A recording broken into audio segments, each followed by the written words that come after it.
The communion not being open always gets me down.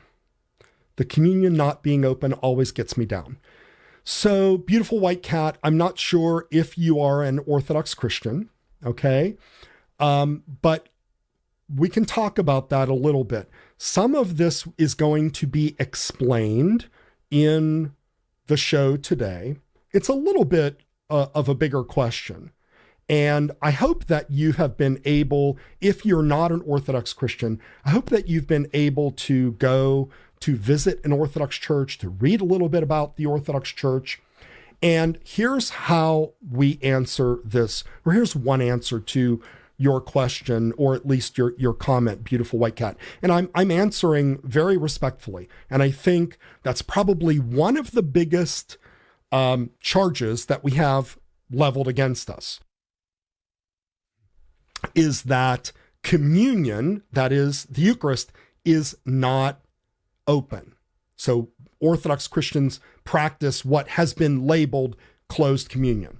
Well, first of all, let's look at it from the standpoint of what the Eucharist is.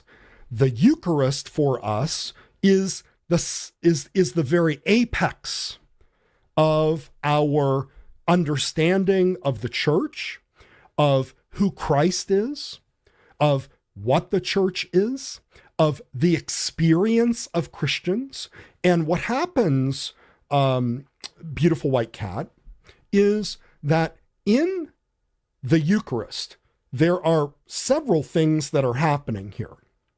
Number one, obviously, the most important thing is we are receiving the body and blood of Christ, right?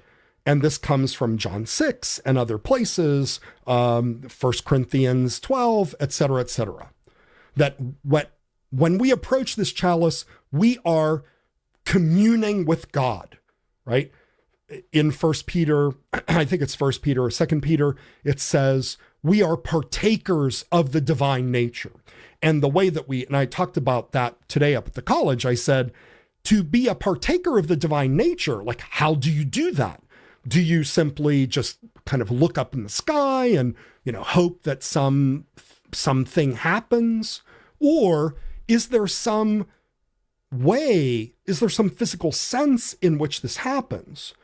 And so we are partaking of God himself in the Eucharist.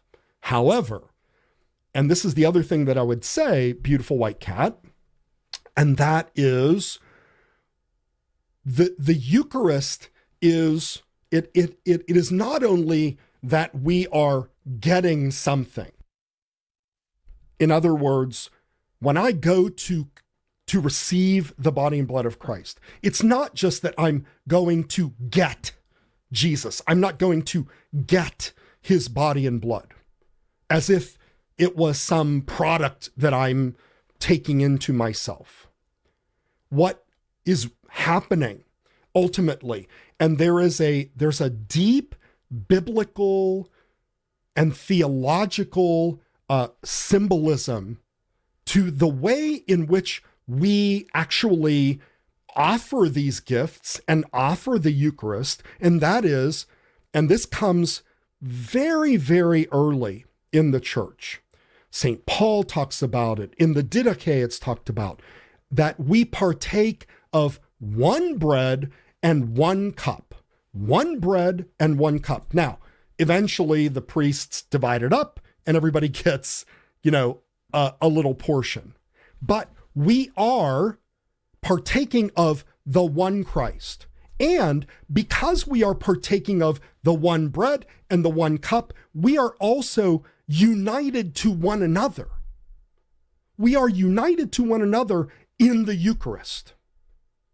Yes, that is a reality for us. We're not just getting something, we are doing something. And in order to be united to one another, we have to be of one mind. We have to be of one heart. We have to be of one faith. And so everybody that receives that Eucharist is striving, what St. Paul says, the mature man to grow up to be the mature man in Christ. We are growing into the oneness of the faith.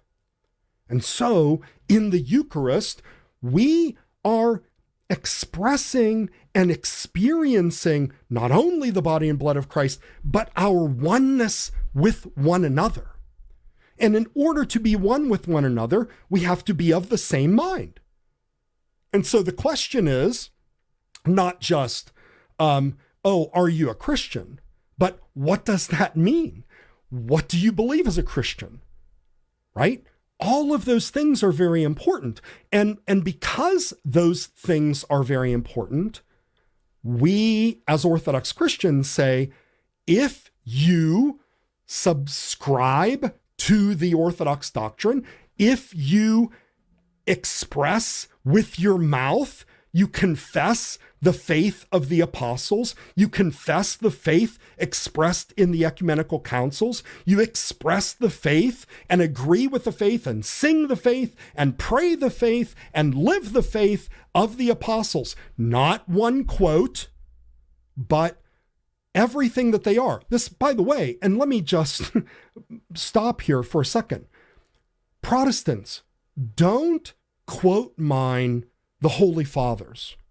Don't quote mine the Holy Fathers to think that you are proving something about your doctrine that disagrees with orthodoxy. Like I've seen, it's ridiculous. They will take, and I'm not all Protestants, I'm just saying some of these apologists, they will take quotes of the Fathers to prove sola scriptura. Like, are you kidding?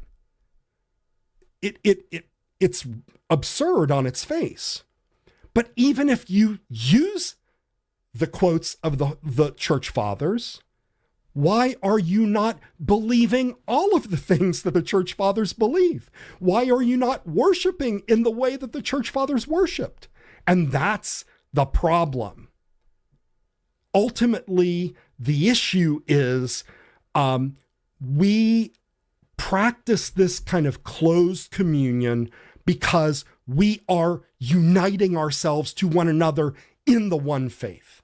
That is extremely, extremely important. Thanks for that comment. I really appreciate that.